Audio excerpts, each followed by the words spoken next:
So let's begin with a small prayer.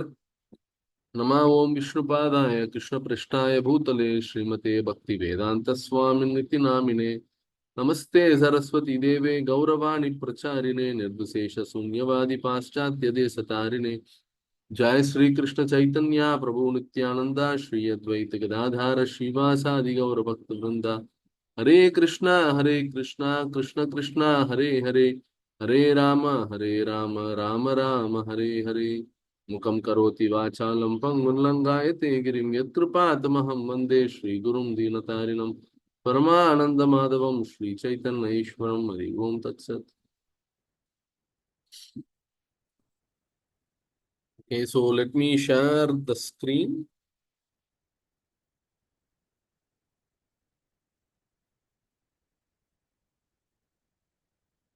Okay, able to see my screen? Yes, Prabhu. No, Prabhuji, no. Yes, Prabhu. Yes, Prabhu. Yes, Prabhu.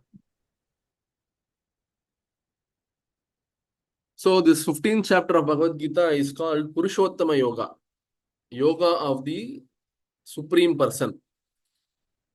So you will get to see the supremacy of Lord Krishna, how he is pervading everywhere, and he is the supplier of all our basic necessities. So all these things we will look into in this chapter. So in today's session, we will begin with a recap to the chapter 14. Anybody remembers what is the chapter 14 all about? What was it dealing with? 3 modes, Prabhuji. So 3 modes of material nature. Material nature. Sattva-guna, Rajoguna, and Tamoguna. So in that chapter, if you see, Krishna was giving explanation of the 3 modes. So what are the 3 modes? Sattva, Rajo, and Tamoguna. When somebody is in Sattva-guna, he would like to be contented, happy, peaceful, not aspiring for anything extraordinary. So he is a nature lover. He likes to serve others. So all these are characteristics of a person in goodness. Somebody in passion, he would like to achieve impossible things in life. Like for example, somebody getting into an IT job, he has a dream of becoming a CEO of that company. Right? So those are typical characteristics of somebody who is in mode of passion, Rajoguna. And Tamoguna, it is like a carefree nature. He is not bothered about the world around him, always in an alcoholic or a sleepy state. So no family attachment, no commitment towards society. So these are typically people who are not wanted in the society, not cultured, leading a ignorant life. These are all characteristics of person in the mode of Tamoguna. So in that section, we were also seeing that from each one of our point of views, we need to clearly identify in what mode we are actually operating. It is not that any person or individual is always in Sattva-guna, always in Rajoguna, or always in Tamoguna. Most of the times, it will be in a combination of these 3 modes. Right? A person need not necessarily be always in Sattva-guna. I was giving an example of an air hostess. Air hostess, when she is in her job, seemingly to be in the mode of goodness, well-behaved, always having a smiling face, wanting to serve all the passengers, right? Looks like a pleasant person. But the same air hostess, when she is on the road or she is with her family, we would probably understand the real nature. When she is provoked at her work, then she may not probably react. Whereas at her home, we would probably see the extreme case of that person. We can see the real face. Right? So that goes to show how the three modes are influencing us, and we are completely binded by the influence of the three modes. So we need to recognize the supremacy of the mode, particular mode. What is the predominating mode in which we operate? That we all need to clearly identify. And Krishna says, if we continue to remain in that mode, then what is the destination? Somebody who is in the mode of goodness, what is he going to achieve in next life? Probably get elevated to higher planetary systems. And somebody in the mode of passion would remain in the earthly planet. Somebody in ignorance, he would go to the lower planets. Right? So these are the destination of people in different modes. And finally, Krishna says, what is the purpose in getting influenced by these three modes? Even goodness is not good. If you are elevated to heavenly planets, again, that is a place which is also having birth, death, old age, and disease. Janma, Mrityu, Jara, Vyadi. So again, we get bound to this repeated cycle of birth and death. So, yeah, an intelligent person would try to overcome these three modes. Krishna explained in the last section how we can actually overcome the three modes. That is possible only by surrendering ourselves to the Supreme Lord. Only when we take shelter of Krishna can we overcome the influence of three modes. On our own, it is not possible. Right? So these are the different aspects that we saw in chapter 14. Any question that any of you have from that session? Prabhuji, most of the time we are in the mode of goodness and passion. Okay. Ignorance, so we are in the Bhagavad Gita, we are doing so much. So it's a combination of passion and goodness. Okay. So I think. Do you think that is good? Sorry? Do you think that is good? No. We have to rise to Sattva Gun. We have to We are rise, trying, Prabhuji. yeah, rise above Sattva Gun. Above Sattva Gun, okay. Shuddha. Yes. Right. Any other questions before we get into the chapter 15?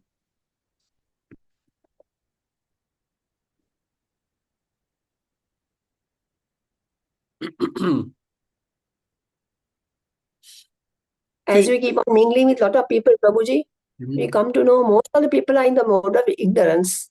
Right. Lot of people. It's very difficult to convince them also because they have their own way of thinking. Yeah. We cannot change others. We can only change ourselves. Yeah. Right?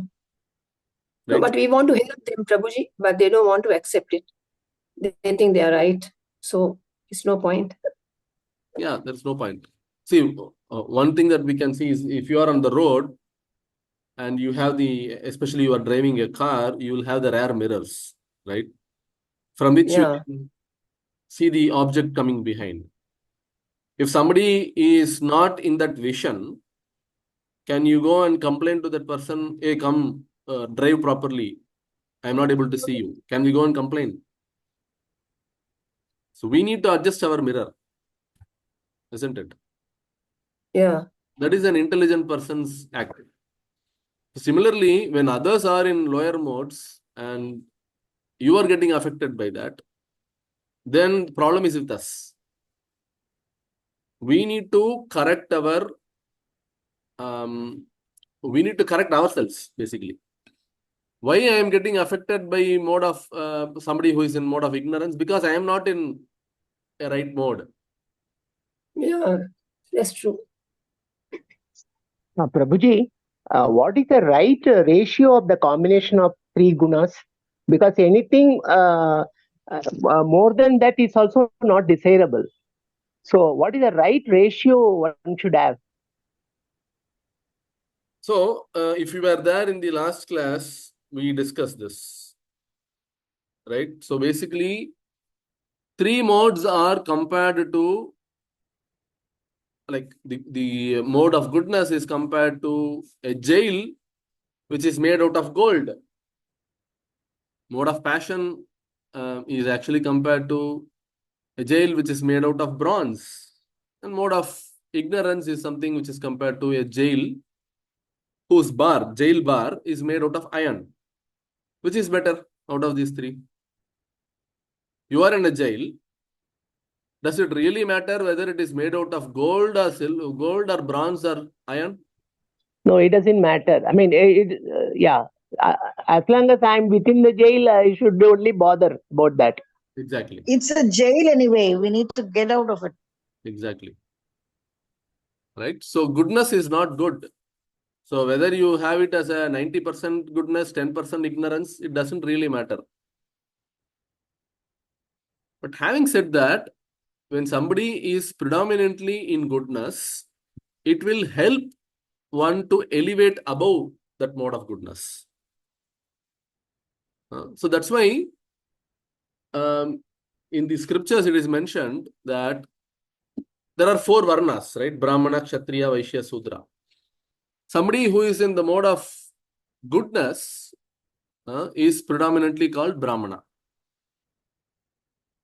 Kshatriya is actually having a combination of mode of goodness and passion. Right? So that is what is a Kshatriya. And a Vaishya is having a combination of passion and ignorance. Predominantly passion. Shudra is supposed to be having working in the mode of ignorance predominantly, though he may also have a little bit of passion. So this is how it is. So these 4 varnas, Brahmana, Kshatriya, Vaishya, Sudra, they are not categorized based on birth. They are mainly categorized based on the qualities, in what mode they are operating. Right? So if you are on the platform of goodness, usually you have a Brahminical characteristic. But a Vaishnava is above all these 4 categories. He is above goodness. So when we are acting on the platform of Shuddha Sattva, which means all my activities are aimed at pleasing Krishna only, then such a person is called a Vaishnava and he is above all the 3 modes. So a Krishna conscious person, somebody who is always rendering devotional service to Krishna, is always above the 3 modes. I was giving one real life example of Srila Prabhupada, right, in the last week session. How he was unaffected by the situation. He was actually amidst ignorant people, people who were completely undressed. But still he was trying to preach about Krishna and talking to them about Nama Sankirtanam. So that is the characteristic of a Vaishnava. So who is above 3 modes. So Krishna is asking all of us to become Vaishnava. Is that okay, Ravi Kumar Prabhu? Thank you, Guruji. See, one of the conversation with Krishna and Arjuna, Arjuna was asking why my brother was not selected as your disciple. Krishna was telling that Yudhishthira was having very good sattva guna, but is also having a pride over it.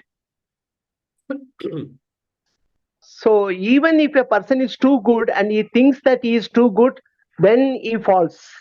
That is how the lesson emerges.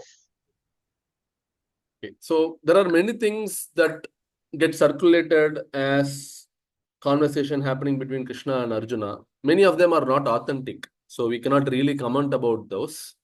If you look into Bhagavad Gita chapters and verses, you may not be able to find any reference to it. So we really need to see what is the authenticity of such statements. We only have 18 chapters and 700 plus slokas. So we can only talk about those. I may not be able Okay. to comment on something which is not there in Bhagavad Gita. Okay, Guruji. Thank you. You. Okay, so let's get into today's chapter. Chapter 15. As I said, it is Purushottama Yoga. Here, Krishna is giving in the first section a perspective on the nature of this material world. He is also introducing us to spiritual world. Spiritual world is actually the reality. Material world is a reflection of that reality. So that knowledge Krishna is giving in the first section. Next, in the second section, he is elaborating about the spiritual world. How does it look like? What are there in spiritual world? So how can you compare that against our current material world? All this is mentioned in the second section. The third section, Krishna is talking about how he is maintaining all of us. We are able to eat food, food gets digested, and we are getting strength. Where from we are able to digest that food? A python, it is able to swallow a big deer, right? How is it able to digest that deer? Who is giving that power to digest? It is Krishna only who is giving us the digestive power. So that Krishna is mentioning in the third section.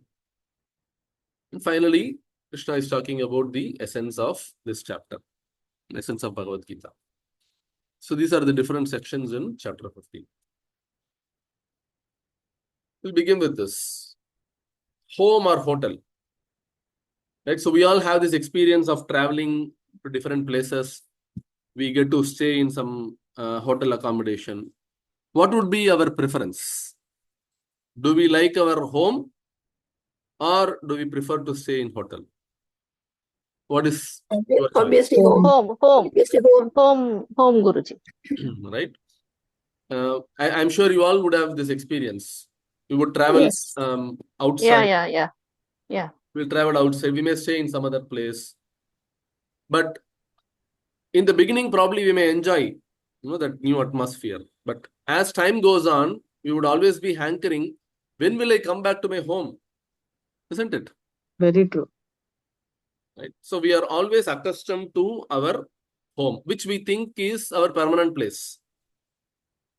Home sweet home. Yeah, unfortunately, with Bhagavad Gita knowledge, we clearly understand whatever is the so-called permanent address. We fill a lot of forms, where there is a column, permanent address, and what is the other thing? Temporary address. The temporary address, current address, right? Current address and permanent address. We all bolster ourselves saying that, oh, I have this permanent address in so-and-so apartment, elite apartment in a posh area. So we are so proud about that. But we understand from Bhagavad Gita that nothing is permanent in this material world. Dukkhalayam ashasvatam. This place is filled with misery and temporariness. How can we be happy in this place? Our real home is there with Krishna. We are not supposed to be rotting in this temporary material world. The problem is we don't have any idea about our real home. That's why Krishna is speaking about that in this chapter. Okay. Krishna is beginning with this verse. Urdhvamulamadash shakam ashvattam prahuravyayam chandamshi yasya parnani yastam vedasa vedavit. One of you can read the translation, please. Prabhu. Supreme Hare Krishna, Person- Prabhuji.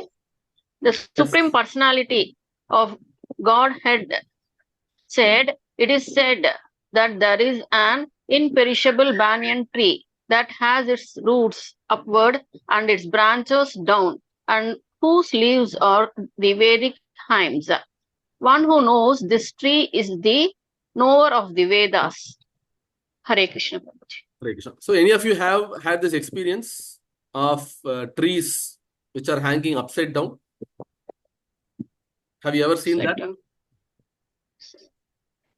No? The roots, that banyan tree roots will come when it, as on age goes, that banyan tree, these roots will come from the top, no, sir, top, no, Guruji. The water, Banyan we can tree. see the reflection, Prabhu. In the water, we can see Ah. this. In the water we can see this reflection, isn't it? Yes. Reflection, yeah. Where the root Pune, would we have be, so many these banyan trees, Prabhuji.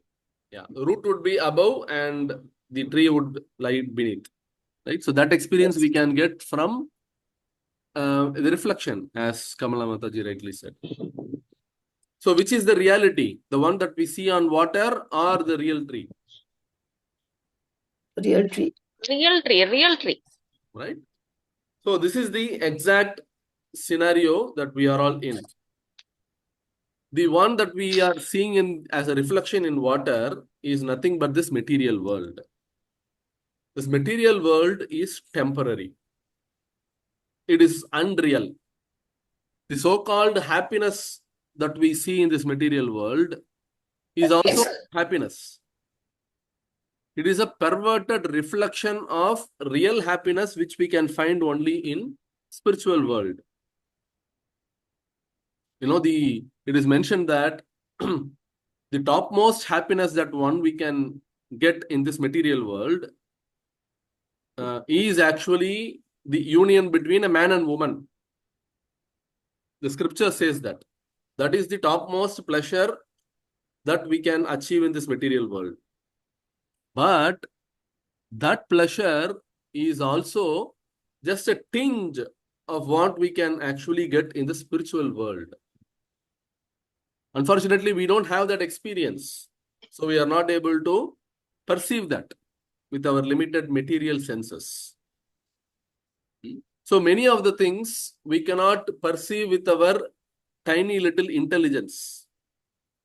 Our intelligence is based on our sense perception, which is not always perfect. So we need to rely the Vedas. That's why those who are learned in the Vedas, especially the conclusion of Vedas, they understand that this material world is the temporary reflection of the spiritual world. All the happiness that we see in the material world is a perverted reflection of the real happiness which we can find only in spiritual world. There are many pastimes of Krishna which clearly explains this, actually. There are many devotees of Krishna. Who are the topmost devotees of Krishna? Gopikas. Right? The gopis in Vrindavan. They are the topmost devotees of Krishna.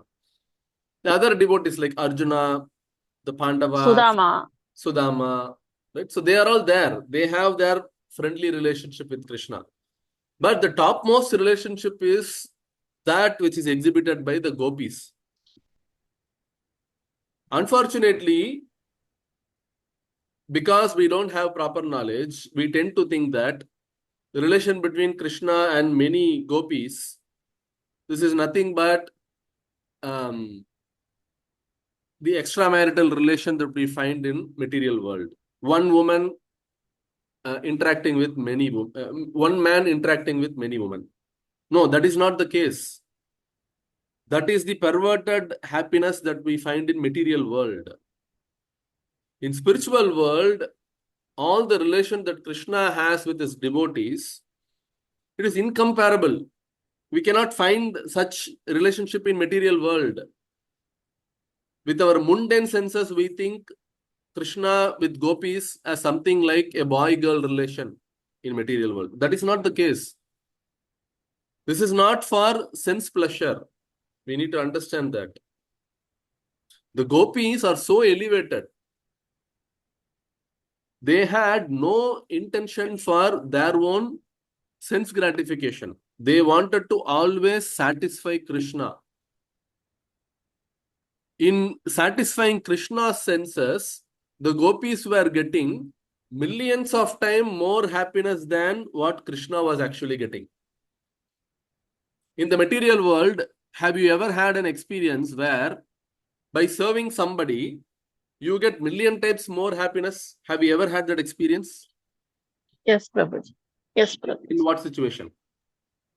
When we are feeding our children or our mothers or in-laws, at that time, when the aged mother-in-laws or the children who feeding our children, we think that is the time to get them feeded. So if we are hungry also, we might drink some water and just give the feeding to them. Okay, agreed. So this is mother's relation with the child, agreed. So in scripture also says, in material world, that is one of the topmost relation. But say, imagine 50 years later, when the same mother was being thrown out of the house by that child, what would be the mindset of that mother? Mindset. We should not give that opportunity. We should be balanced. From the beginning itself, we should be very balanced. Yeah, by all We practical means, this happens, right? In This Kali, happens. But we pray to God, this should not happen. no, my question is, Yeah. my question is, you say that the mother gets million times happiness by feeding the child. Yeah. Does that happiness sustain forever? No, that doesn't sustain. When the child grows, the intentions, the things, and the according to swabhavas, that also changes. Exactly. Right? So this is incomparable. What we are finding in spiritual world is incomparable. In Prabhu, when we offer boga, we get that happiness, Prabhu. Morning when we offer boga. Exactly. To Yes. With that happiness cannot be described. Yes. So when you are serving Krishna, not necessarily in spiritual world, even in this material world, if you are serving Krishna, you get million times happiness. That you will only experience to see. I cannot describe in words. The gopis, by keeping naivedyam to Krishna and done. Whatever service, you chant his holy name, you offer food, you prepare nice food with the consciousness that you are feeding Krishna, you are actually giving it to Krishna. You get a lot of happiness. Right? So the gopis, one time Narada, he went and met Krishna.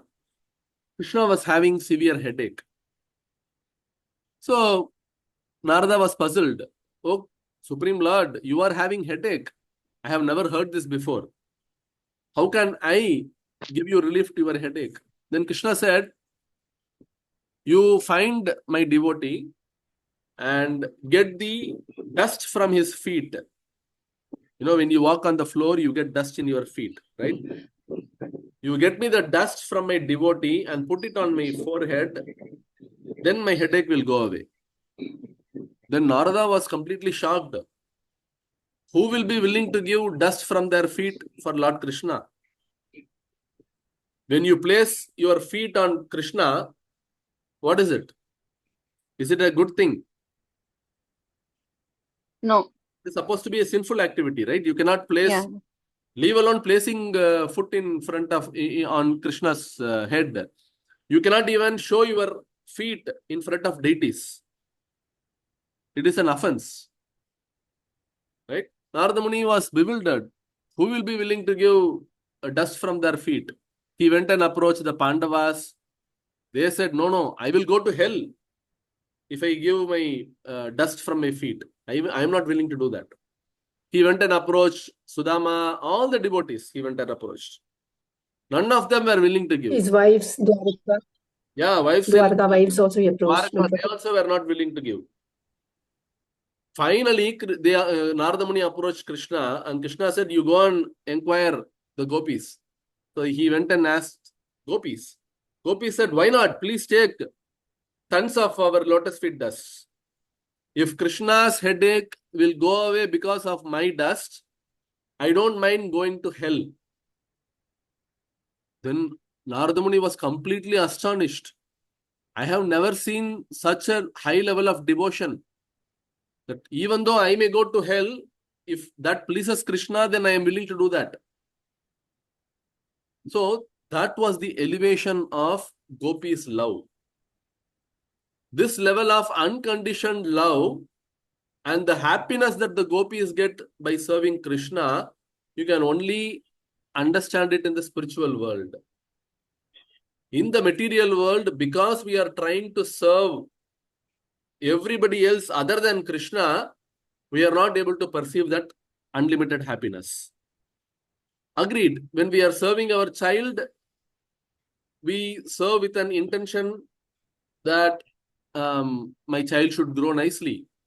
But the same child, when he is not taking care of us in the future, then we get completely shattered, right? Because we are serving the wrong person. Imagine there is a tree. We should be serving the root of the tree. We cannot be serving the leaf or the twig or the fruit or the leaf, right? So we need to serve the root of the tree. The root of the tree is Krishna. When we start serving Krishna, automatically everything else will get the nourishment. We will also feel unlimited happiness. So that is what is the real tree, which is available only in the spiritual world. Right? So that is our real home. So we need to understand this as a life lesson. Reflection may not be factual, but it is indicative of the reality. Whatever we are finding in this material world, it is a reflection of the reality in spiritual world. So experiences in material world, it indicates that there is something which is above the material world. That is what is called spiritual world.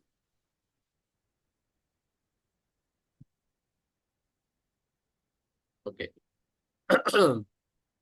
How to free ourselves from reflection? We need to correct our designation. So far, we all have this designation. I am so and so. I am the son of so and so, born in so and so country. I am black. I am white. So these are different designations.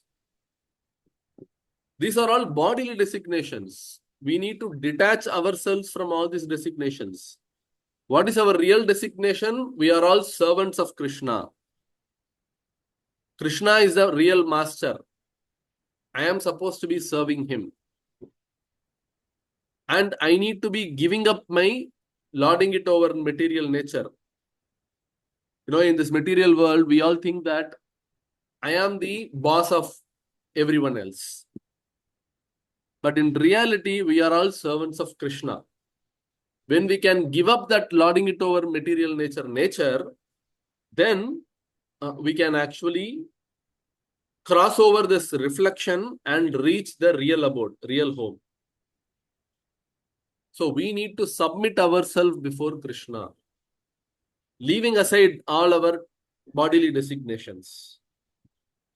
Sincerely, without any motive, we need to serve Krishna. Right? By doing that, we can actually attain his abode. So we need to choose the way. Most of the times we think whatever we are doing is the correct way, our own way. Right? So we need to choose the right path. We need to choose Supreme Lord's way.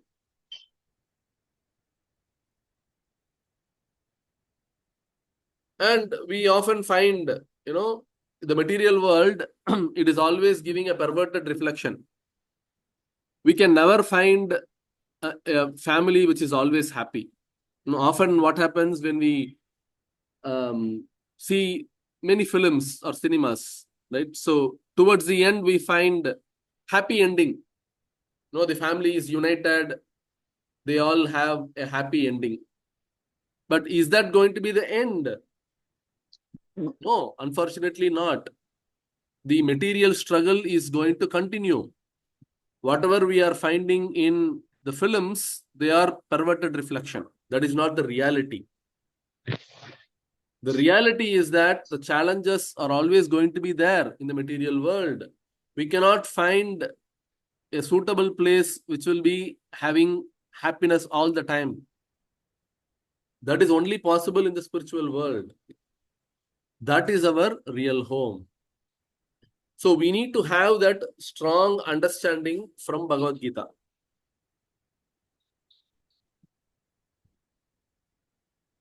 right? And in the next section, Krishna is elaborating about the spiritual world. Right? So material world and spiritual world. Material world, according to the scriptures, is actually 1/4 of the Lord's creation. 3/4 of Lord's creation is nothing but the spiritual world. And we are living in Earth. This is one of the planet in our universe. Like that, there are millions of universes. Everything is actually floating just like the air bubble. You know, in the beaches, if you go, you can find bubble, which is generated by the person who is selling the toy, right? So like that, all these universes, they are floating in the air like bubble. These millions of universes, they are all forming the material world, right? And above this material world, actually we have this Garbhodaka ocean. On the right side of the picture, you can find, right?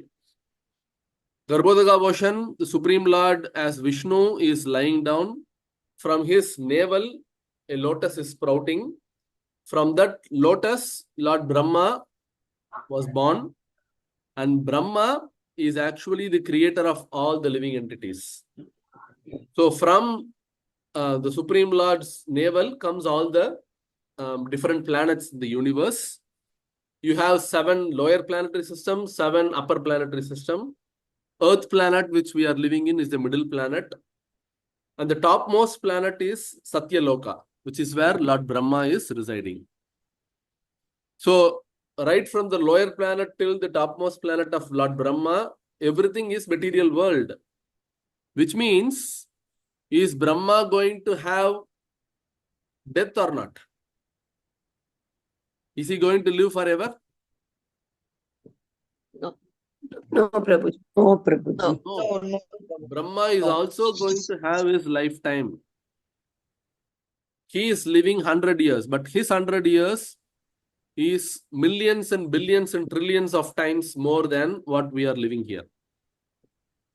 It is mentioned that one day of Brahma is nothing but 1,000 cycles of 4 yugas, the Chatur Yuga. Satya Yuga, Treta Yuga, Dwapara Yuga, Kali Yuga. These 4 yugas, they keep repeating one after another. After this Kali Yuga, one more Satya Yuga will come. So like that, 1,000 cycles of these 4 yugas comprise one day of Brahma. Like that, Brahma also has one night. And like that, he lives for 100 years. So which means, is Brahma going to be eternally living in Satya Yuga, Satya Loka? No. No. He is also going to die after 100 years. So only the Lord, Supreme Lord Krishna and his abode, the spiritual world, they are going to be eternally live there.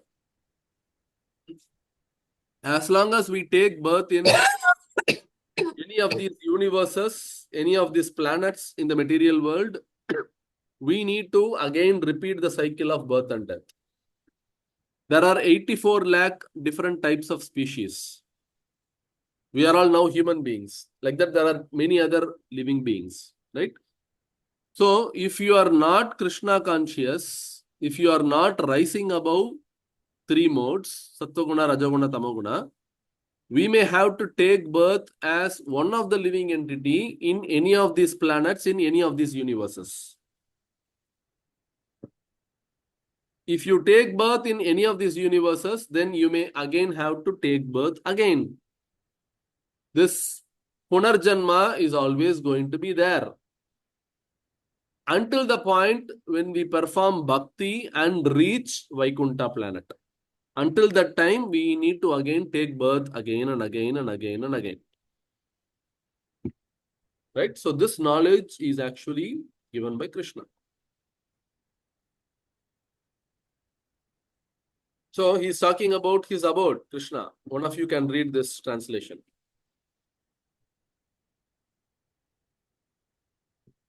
Hare Krishna, Prabhuji.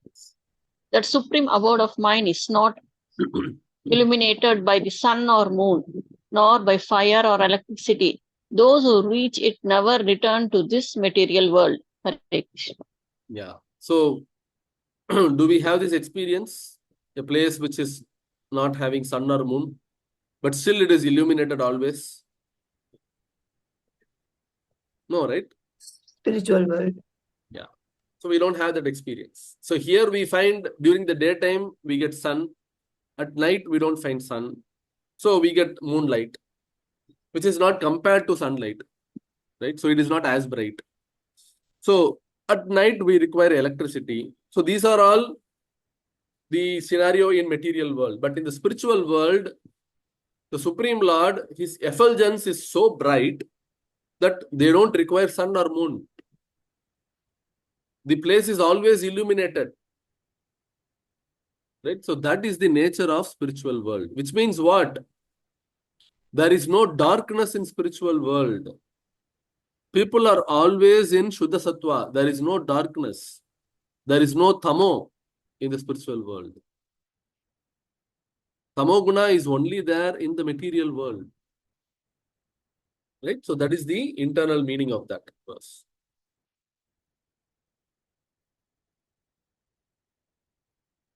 And further Krishna says, how all of us are the fragmental part of Krishna. Mamevamso jiva loke jiva bhuta sanatana manasastani indriyani prakrutistani karshati. So Krishna says in this verses, Mamevamsa, you are all amsa of me, part and parcel of me, Krishna says. So Krishna has relationship with all the people in Vrindavan, the gopis, the gopas. Similarly, in the material world also, we all have the tendency to have relationship, family relationship, friendly relationship, official relationship. Where from all these come? They all originate from Krishna. Because we are all part of Krishna, we also have that tendency to have that loving relationship with people. Unfortunately, the relationship that we have in this material world, they are all temporary. Right? It's going to end in one lifetime, which we don't understand or perceive. We think that we are going to have permanently related to that person. Unfortunately, that is not the case. Whereas in spiritual world, that relation with Krishna is eternal.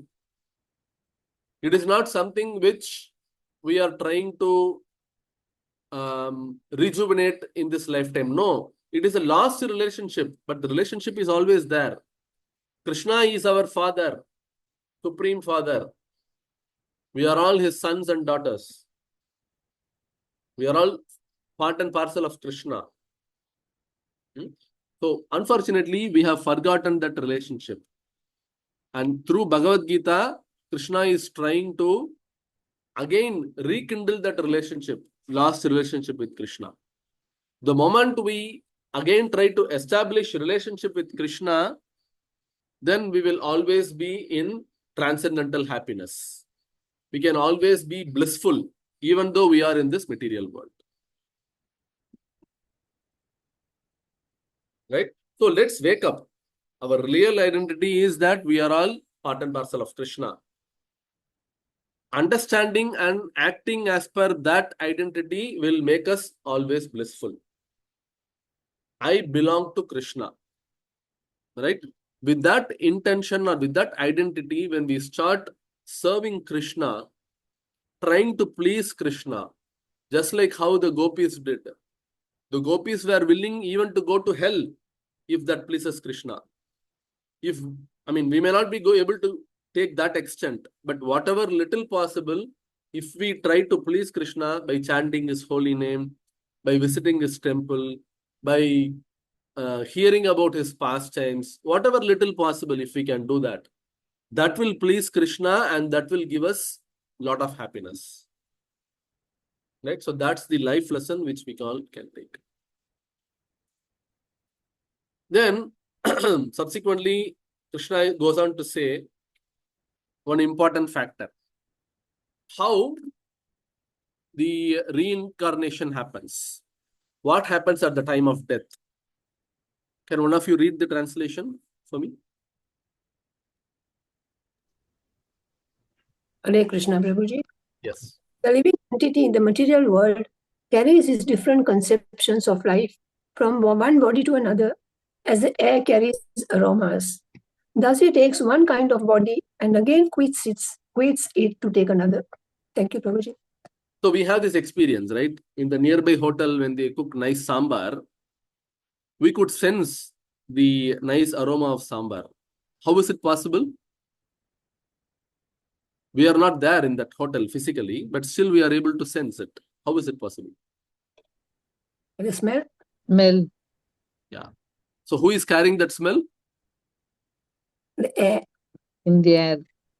Right. So similarly, we all have lot of swabhava, lot of modes, and the state of mind is also unique for all of us. When we die, quit this present body, just like how the air carries the fragrance, similarly, our mind and intelligence, which we call as the subtle body, that takes our nature and our swabhava to the next body. We can find this. Each one of us are uniquely born. We all have a unique nature. Somebody may be quite gentle, others may be very provocative, easily gets anger, somebody may be jealous, somebody may be envious. So where do all these qualities come from? We can find even a small child is unique. No single child is same as the other child, right? So how does all this possible? How is all this possible? It's all possible because it's all coming from the previous janma. Just like the air carrying fragrance, our mind and intelligence carries our nature to the next body. So which means Krishna is saying we can determine our next body. Based on our present consciousness of our mind, that will determine where I am going to take birth in my next janma. If our mind is filled with consciousness of Krishna, then I am going to go to Krishna's abode in the next lifetime. Whereas, when my mind is filled with material desires, then I am going to again take birth in one of the universes. Clear? So the choice is ours. We can determine what is going to be our next life. As simple as that. So that is what Krishna is intending to explain here. Okay. So the cycle of reincarnation, whatever state of mind we quit our body, that is what we are going to achieve in our next body. Somebody who is very attached to a dog, probably in the next life will be born as a dog. Right? Because our state of mind is such that in next life, we cannot get a human body. So, just like the air carries the fragrance, state of mind carries our consciousness to the next body. This is a cycle of reincarnation. So, change is inevitable in the material world. But the question is, are we changing to rise above the material world or not? So that is the question in front of us. And we can take the decision. I can take the decision immediately. No, I don't want my next body in this material world. I don't want to suffer again in this material world. I want to be always with Krishna. So that decision is always there for all of us. Right?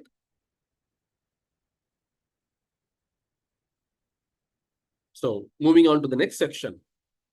Krishna is going to give us information on how he is the maintainer of all of us. Nothing will move. Not even a blade of grass can move without the will of Krishna.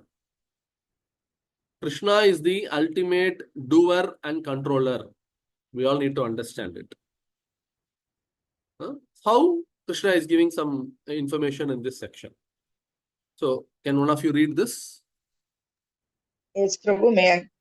Yes. I enter into each planet, and by my energy, they stay in orbit. I become the moon and thereby supply the juice of life to all vegetables. Right. Thank you, Hare Krishna. Interesting thing. So we all have heard about gravity, right? So you throw an object up in the air, is it going to stay in the air forever? No, Prabhuji. The gravity pulls it.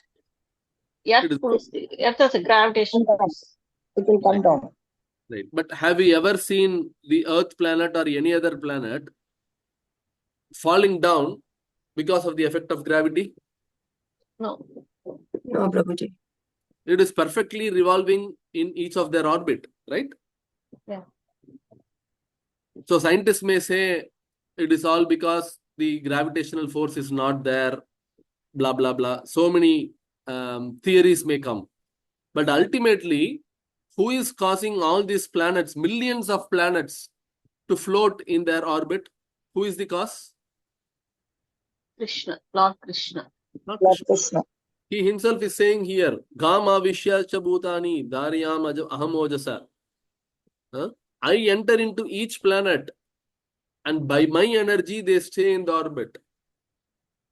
So without Krishna's will, not even a blade of grass can move, and millions of universes are staying in their orbit, staying in their respective position for millions of years. How is it possible? Because of Krishna's mercy. And he further goes on to say, I become the moon and supply the juice of life to the vegetables. It is mentioned that vegetables get their nourishment by moonlight. By the cooling effects of moon, the vegetables grow nicely. So who is the source of that moon? Krishna. Krishna, Lord Krishna. Right. Lord Krishna. So in turn, he is maintaining all of us. In the verses between 12 to 15, Krishna says, he is a splendor of sun. He maintains the planets. He supplies the juice of all the vegetables. He is a fire of digestion. We are able to digest food and we are getting energy. Who is digesting? It is Krishna who is actually providing us the digestion. Right? So all these are explained by Krishna. So we need to be aware that for everything we are actually dependent on Krishna. We cannot foolishly say that I am self-sustained. I don't depend on anybody else. No, we cannot say.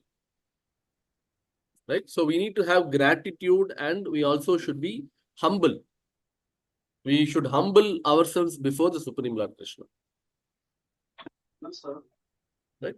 So next verse number 15, one of you can read this.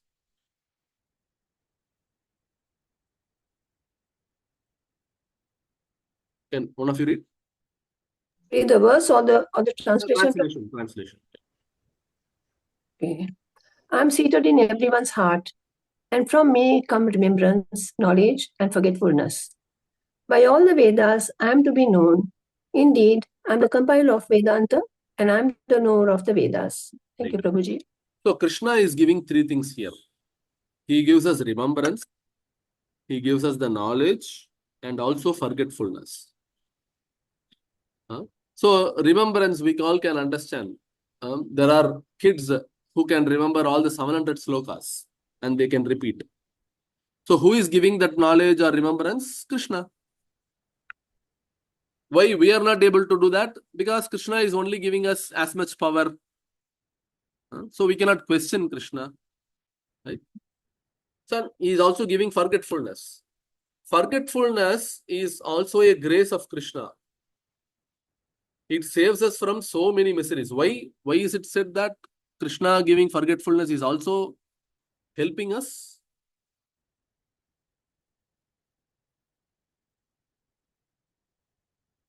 Remembrance we can understand. Krishna is actually showering his mercy. But why, when we forget something, that is also a mercy of Krishna?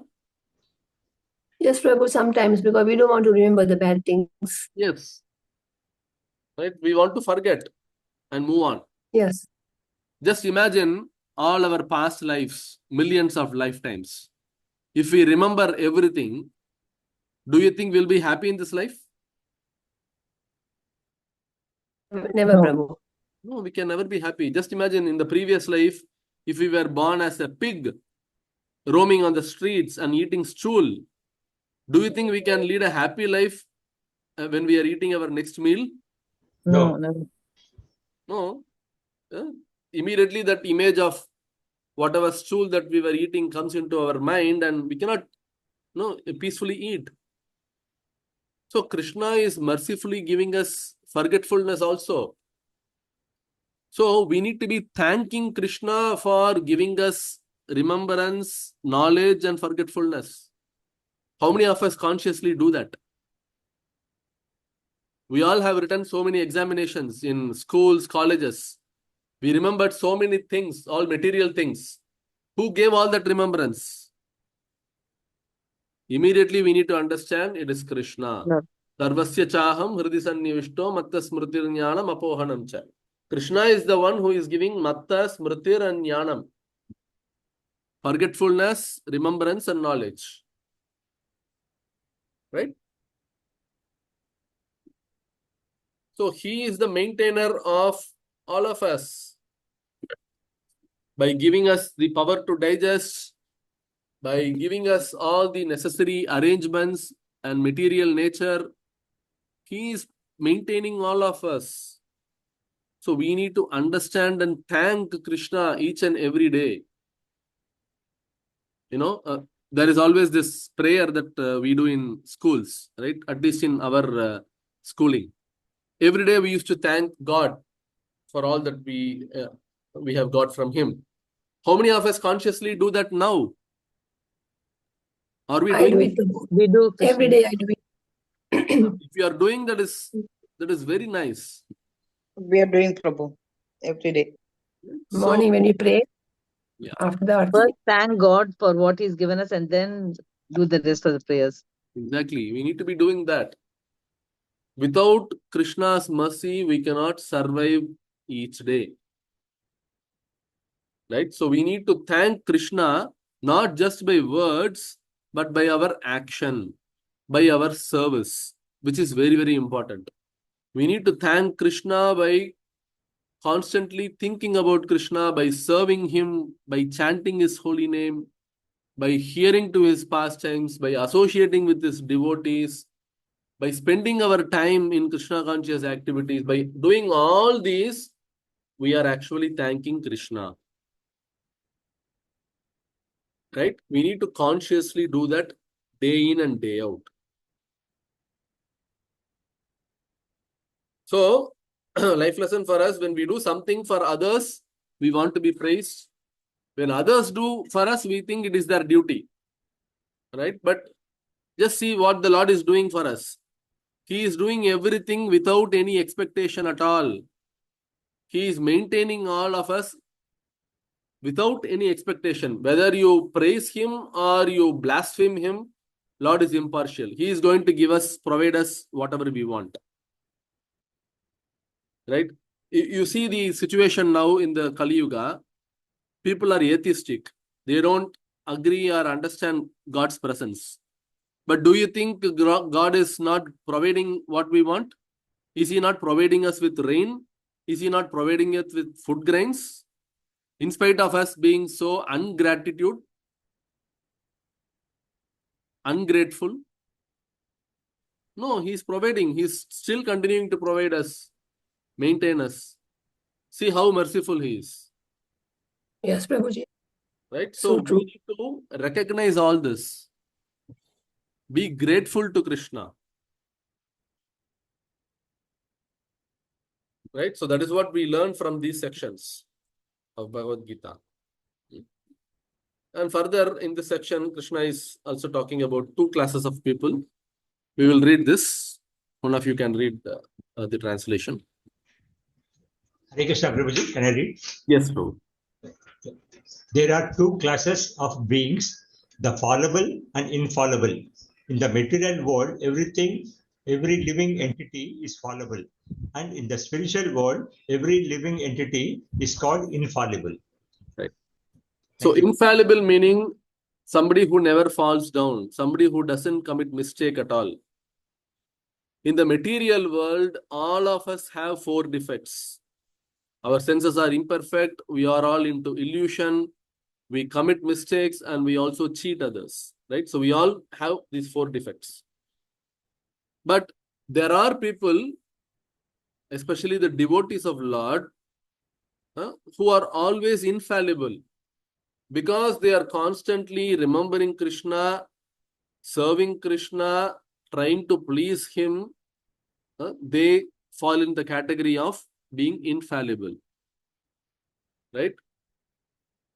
And the Supreme Lord, he is above these 2 categories, right? So living entities are either fallible or infallible. Fallible means independently they want to enjoy. Always they rot in this material world. Infallible are those ones who never make mistakes. They are always submissive to Krishna. They never want to leave the spiritual world, the Vaikuntha. Those are the ones who are called infallible.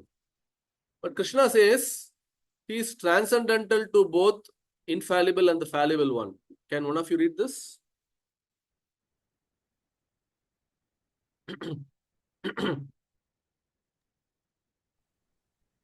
Hare Krishna.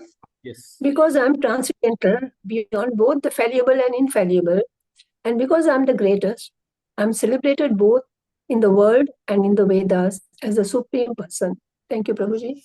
Right. So Krishna is completely transcendental, impartial to all of us. Otherwise, somebody who is a staunch devotee of Krishna, he shows his mercy. Even to his enemies, in the Krishna Lila, we can find many demons like Putana, Shakatashur, Trinavartasura, so many demons who came and tried to kill Krishna. But what did Krishna do to them? Putana came with an intention to kill Krishna by giving poisonous milk. Krishna sucked her breasts and sucked her blood out of her breasts and killed Putana.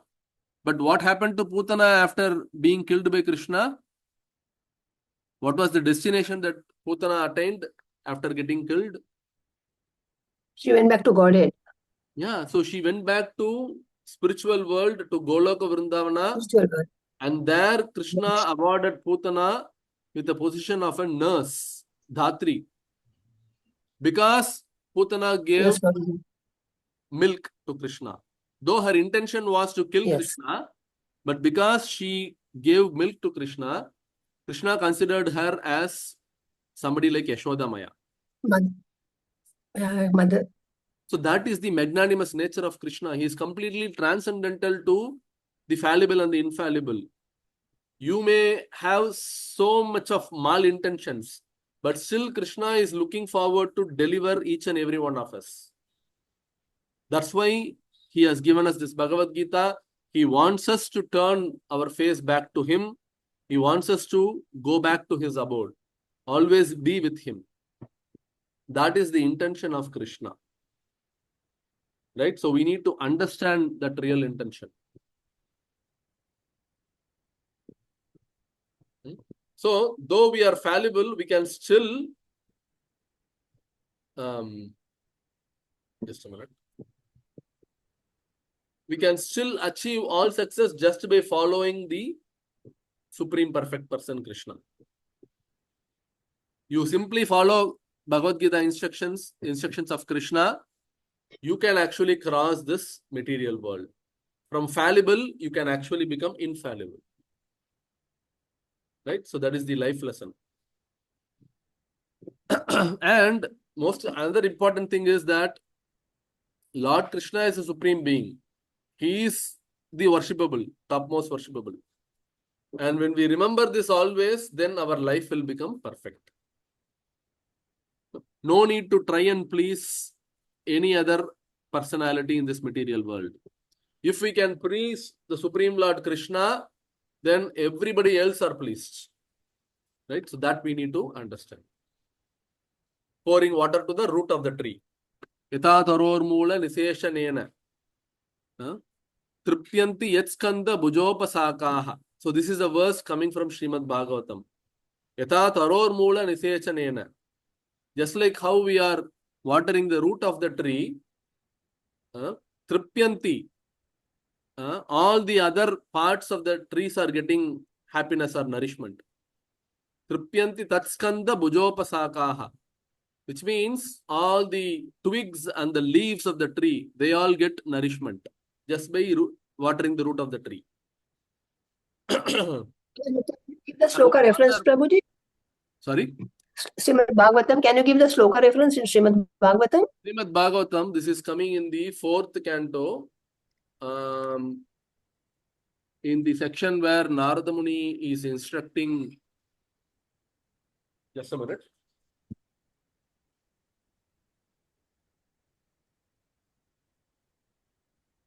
So this is a section coming in the Narada Muni's instructions. You can search in the Google.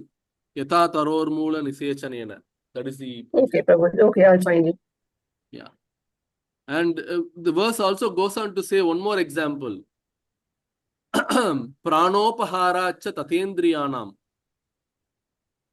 Pranopaharacha tatendriyanam, which means we are actually feeding the stomach, right? Are we feeding the hands and the eyes or the mouth or the eyes or the ears? Do we feed the food to our eyes? No. We feed food to our mouth and it goes and digested in the stomach.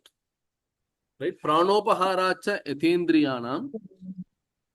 So like that, when we serve the Supreme Lord Krishna, everybody else gets satisfied. No need to go and separately serve each and every person. Not even the other devatas. You serve Krishna, automatically all the other devatas are also satisfied. Right? So that is the power of rendering service to Krishna, rendering devotional service to Krishna. Right? So with that, we will come to the end of this chapter. So in this chapter, we saw how the Supreme Lord is actually giving the knowledge of how he is maintaining all of us. He is giving the knowledge of the material world, knowledge about the spiritual world. Spiritual world is the place which is without any miseries. Vaikunta. What does the word Vaikunta means? Kunta means misery or anxiousness. Vaikunta means the place where there is no anxiety. This place is full of kunta, this material world. We are always anxious. Krishna wants us to go away from this place to that place where there is no anxiety. And that place is always illuminated, and the place is filled with people who are infallible. So he wants us to perform devotional service, perform bhakti, and come back to his abode. So that should be the goal of our life, this human form of life. We should not waste our life trying to satisfy our senses, trying to gratify our senses. Rather, we need to render selfless, unmotivated devotional service to Krishna so that in this lifetime we can go back to his place. Right? So that is the intention of Krishna in this chapter. Any of you have any questions or comments or realizations? I am happy to take. Hare Krishna Prabhu, this text 15, what is this difference between Vedanta and Veda? I'm always getting confused on this. Right. So Vedanta, Anta means what? The conclusion. Right. So Vedanta is nothing but the conclusion of all Vedas. See, Vedas is quite like an ocean, quite big like an ocean. You cannot understand the entire Veda. You cannot do it in one lifetime. Right? So typically you say there are 4 Vedas. Rig, Sama, Yajur and Atharva. And they have a lot of branches. You have the 108 Upanishads, which also come into the category of Vedas. to study the entire Veda and come to a conclusion is quite difficult. That's why the Jnana yogis, typically who are called the philosophical or mental speculators, they try to understand the absolute truth by studying all these Vedas. It is a tedious process, quite impractical in Kali Yuga. Hence, it is mentioned that we need to understand the essence of Vedas from somebody who has understood the Vedas, called Acharya. Acharya is someone who has understood the end of Veda, the essence of Vedas. And that essence of Vedas is Vedanta. Bhagavad Gita is the essence of all Vedas. So hence it is called Vedanta. So if you understand Bhagavad Gita, it is as equivalent to understanding the entire Vedas. Okay, thank you, Prabhuji. Any other questions from anybody else?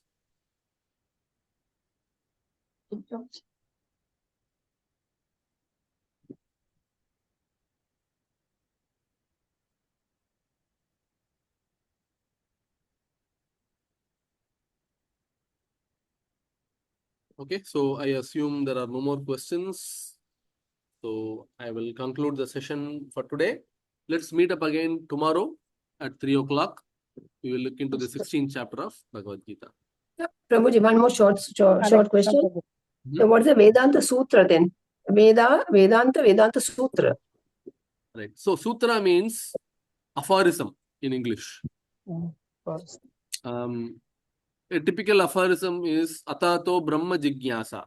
That is one Vedanta Sutra. Atato Brahma Jigyasa means the purpose of a human life is to inquire about Brahman. What is Brahman? Who am I? That is the basic inquiry. That is where the human life begins. So these are Brahma Sutras or Vedanta Sutras. They are the aphorisms which give us information about how we should lead our human form of life. And Acharyas have given elaborate commentaries of each of these Vedanta Sutras. Like, for example, Ramanujacharya, Madhvacharya, in our parampara as well, a lot of Acharyas, they have given enough commentaries to these Vedanta Sutras. So, again, coming back, we don't have to go and study all these in our life. It is enough if we study and practice in our day-to-day life 2 books. One is Bhagavad Gita and the other is Srimad Bhagavatam. Bhagavatam. Bhagavad Gita is a song by Krishna. Bhagavatam is a song about Krishna. If we can study these 2 books and practice in our life, that is more than enough. Your life becomes perfect. What about CC? Chaitanya Charitamrita? Chaitanya Charitamrita is like,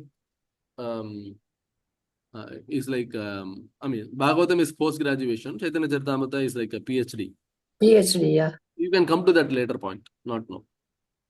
Because we are learning that, Prabhuji. I'm attending the class, that's why I asked you. Okay. In the initial stage, Prabhupada recommends us to study Bhagavad Gita and Bhagavatam. Bhagavad Gita first, and then you can jump to Bhagavatam, and then you can jump to Chaitanya Charitamrita. We are doing Bhagavatam also in the mornings every day. Okay. I've done the Bhagavad Gita 2-3 times. The more we hear, the more we understand better, Prabhuji. Yeah. So, what is more important is you need to have a mentor, spiritual mentor in life. Otherwise, studying these books, it can help you only to a certain extent. I'm going to come to that in the next classes, in the upcoming classes. 18 chapters of Bhagavad Gita is not going to be enough for us. Right? So we are going to deep dive into personal application of these scriptures, which we can understand through systematic study of Bhakti Vriksha. Bhakti Vriksha is where we systematically and practically try to apply this into our life. So those will be the courses which will follow the 18 chapters of Bhagavad Gita. I'm going to describe in detail about these courses, where we can get practical guidance from the scriptures. Right? So that is more important. Yeah, okay. Hare Krishna Prabhuji. Yes. Can we recitate the Prabhuji. slokas in the next classes and all? After the 18th classes and 18 chapters are over, can we recitate the slokas? You mean the 700 slokas? Not 700, that was chapter wise. Yeah, so the intention, as I mentioned, is not to just recite the slokas. What is important is for you to read the translation purport and try to apply. So I strongly recommend you all to read from cover page to cover page, from the front cover to the back cover. Once read the entire Bhagavad Gita. So that is more important. Recitation of slokas you can do anytime. Okay, Prabhuji. So that is not the prime goal. Okay. Okay. So any other questions? Okay. So thank you so much. Srimad Bhagavad Gita ki jai. Srila Prabhupada. Jai Bhagavad Jai. Gita. Hare Krishna Thank you, Prabhuji. Hare Prabhuji, Krishna for the Prabhuji. Thank you. Hare Krishna Krishna Prabhuji, Prabhu. for the Dandavat wonderful Pranam, Prabhu. explanation. Hare Thank you, Krishna Prabhuji. Prabhuji, Dandavad Pranam. Hare Krishna.